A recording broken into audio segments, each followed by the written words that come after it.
এয়া দুপৰীয়া ৰান্ধা বঢ়া এয়া চব্জি কাটি আছিলোঁ, আধা চব্জি কাটি গ'লোঁ। ৰাতি মানে চব অলপ অলপ চব্জি, ভেন্দি, ভোল, পটল এইবিলাক লৈ আছিলে, কাটি আছিলোঁ।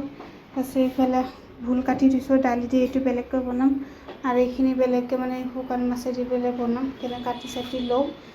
জেঠাক গা ধুৱাব গ'লোঁ, গা ধুৱাব যায় তাইক গা পা ধুৱাই দিলোঁ। থাকিলে এতিয়া ভাত নাখায়, স্কুলৰ পৰা ৰুটি আৰু দালি খালে। কঁঠালৰ গুটি কালি বনালোঁ আৰু চয়াবিন আছে নবনাওঁ। ইমান গৰম, একে ৰাতিৰ কাৰণেও বনাই থলোঁ। জেঠৰ বোলে ৰোজা আছে, ঘৰৰ মালিকে ৰোজা আছে যে, তাই বোলে ৰোজা নাখায় ভাত। ঠিক আছে, মই বনাই লওঁ পটাপট। মিক্স তিতা কেৰেলা, পটল, ভোল, আলু, ভাত কেৰেলা মিলাই শুকান মাছ এনেকুৱা দি পেলাই চব্জি এখন তেলতে নহৰু দিছোঁ। এই একেবাৰে দালি ধুই পেলাই দিছোঁ, হালধি, নিমখ, গৰম মছলা আৰু এইখিনি হেৰিখিনি ভোলখিনি দি দিছোঁ। তাৰপিছত পিঁয়াজখিনিও দি দিছোঁ। তাৰপিছত আদা নহৰু অকণ বটা দি দিছোঁ। পিঁয়াজ সেইটোতো অকণমান লাগিব, এইটো চব্জিটো অকণমান লাগিব। পিঁয়াজ এইবিলাক নহৰু ৰঙা হ'লে তাৰপিছত আকৌ তেল দি দিছোঁ। এনেকৈ ভাজি বচি বহাই দিম। তাৰপিছত সানি লওঁ, সানি লৈ পেলাই কেৰাহীতে একেবাৰে সজাই বহাই দিছোঁ। তাৰপিছত হালধি, নিমখ, জলকীয়া গুড়া, গৰম মছলা এনেকৈ বস্তু দিছোঁ। আগতে ধুই লওঁ, তাৰপিছত এইটো এইফালে দি লওঁ। নহ'লে এইফালে এইটো সানি লওঁ, তাৰমানে হেৰি হৈ থাকিবৰ কাৰণে। বাপৰে বাপ, গৰম পাৰা নাই আৰু বাপৰে। সেইকাৰণে মই ৰাতি নবনাওঁ, এটা দিনতে এটা বেছিকৈ ৰাতিৰ সাজৰ কাৰণে বনাই লওঁ। এইফালে এইটো হৈ গ'ল। কালি অকণ মাছ চৰচৰি বনাইছিলোঁ, এতিয়া মাছৰ চৰচৰি আছে। অসম্ভৱ গৰম, বাপৰে বাপ, মুখ চুখ জ্বলি আছে। এইফালে পানী দি দিছোঁ ধুনীয়াকৈ। ভোলৰ বহুত পানী উঠিবই, বেছি পানী নিদিওঁ। আৰু যিহেতু আব্বাও নাই, অকণমান এতিয়া পানীটো এড কৰি দিছোঁ। ঢাকি দিছোঁ আৰু চুলটোতো লৰাই দিওঁ। এইটো চব্জিটো খাই ভাল লাগে মোৰ।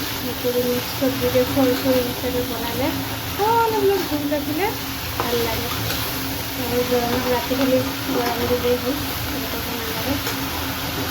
এই পানীখিনি দিলোঁ, দি পেলাই মই কামৰ সেইখিনি কৰি লওঁ। যিহেতু আব্বা নাই, গাঁৱত গৈছে কিবা কামৰ কাৰণে। বহুত গৰম বেমাৰ হৈছে কাৰণে পুৱা ৰাতিপুৱাই 5টা বজাতে গৈছে। এইটো চব্জি এইটো ময়ে অকলে খাব লাগিব। এইটো যিহেতু আব্বাও নাখায়, শুকান মাছৰ মানে চাটনি টাটনি বনালে খায়, কিন্তু এনেকৈ চব্জি তব্জি দিলে নাখায়। সেইটো ময়ে খাওঁ। মই আকৌ চব্জিটো খাই ভাল পাওঁ, মানে চব্জিটো বেছি সেইকাৰণে বনাই লওঁ। পিঁয়াজ মই ধুনীয়াকৈ ভাজি লওঁ চব্জি পিছফালে বহাই দিলোঁ। কিন্তু তাক ৰ'দ কিন্তু নাই, কিন্তু পূৰা গৰম আছে।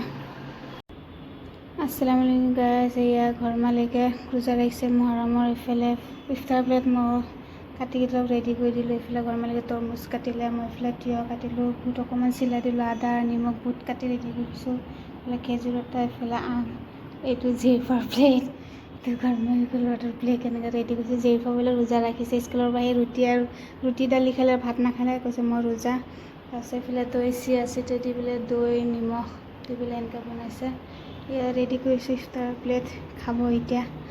এয়া জেৰিফাই কৈছে মই ৰোজা ৰাখিছোঁ, মই ইফতাৰ কৰিম। কেনে ঘৰ মালিকেও ৰেডি কৰিব ক'লে, মই ৰেডি কৰি দিলোঁ প্লেটটো। এয়া জেৰিফাই ইফতাৰ কৰিব ঘৰ মালিকৰ লগত। ভালেই লাগে এনেকৈ ইফতাৰ প্লেটবোৰ সজাই ৰেডি কৰিলে। এয়া খাহী মাংস দি বিৰিয়ানী বনাইছিলোঁ। চালাড কাটিছোঁ, তিয়ঁহ, এইফালে পিঁয়াজ ভিনেগাৰ দি এটা পিঁয়াজৰ চালাড, এইফালে আকৌ খাহী মাংসৰ বিৰিয়ানী। আজি ৰোজা আছিলে, ঘৰ মালিকে মই মিলি এনেকৈ বিৰিয়ানীটো বনালোঁ। এয়া লৈছোঁ। জেৰিফা কাপোৰ ৰখিয়ে জেৰিফা শুই গ'ল। আজি ময়ো অকলে, জেৰিফা আব্বা নাই, কৈছোঁ ইয়াতে বনাইছোঁ বোলে, ইয়াতে খাম। এয়া এনেকৈ বনাইছোঁ, ব্ৰেচলেট লগাইছোঁ, চবেই এতিয়া খাব। এয়া বিৰিয়ানীটো বোলে বহুত টেষ্টি হৈছে। আৰু এইফালে চালাড, আজি ৰাতিৰ খানা। এয়া